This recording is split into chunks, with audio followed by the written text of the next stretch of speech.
Hey, how's it going, everybody? Happy Sunday.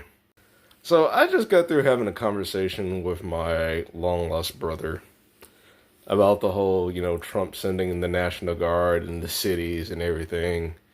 And that was an experience. That was experience.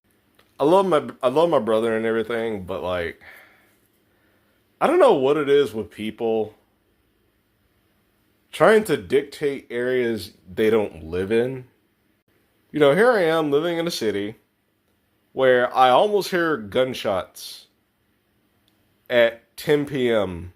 on the daily, like on the clock, with ambulance and police like in the general area. Now all of a sudden, when the National Guard's in the area, it's the most peaceful I've ever had in my entire life. And my brother is like, oh, that goes to show you what Trump really cares about. All he cares about is businesses and the elites. He doesn't care about the neighborhoods and small people. I'm over here like, bro, they're in Bill Street. What elite is in Bill Street? He can't even answer that. And while, yes, it is true that it's just a band-aid, considering, well, yeah, it's the National Guard and everything. It's not going to stay here forever. It's a factor that says that's what these cities honestly need. It needs people that are willing to do that. It shouldn't take the National Guard to do this, but unfortunately, it's in a state where the National Guard is needed.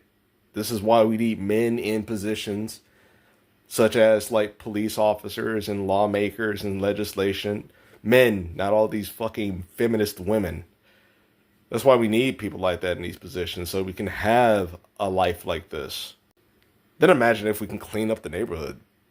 I don't know what it is with my brother. Like sometimes we can be on the same wavelength on some things, but then sometimes he just skews all the way to like socialism for some reason. I'm like, it's our responsibility to defend our communities and our families, right? And you know what this man said? This man said, we're not deputized to do things like this. Like, nigga, what? You need permission to defend your family? You need permission to defend your house, your property? You need permission to do these things? And then he got upset that I said he had slave mentality. He's like, you always say that and you're always calling people names. I'm like, that ain't calling a person name, buddy. I'm calling a spade a spade. And you're showing those behavioral characteristics that I often see in my general neighborhood. Like, yeah, a lot of motherfuckers got slave mentality.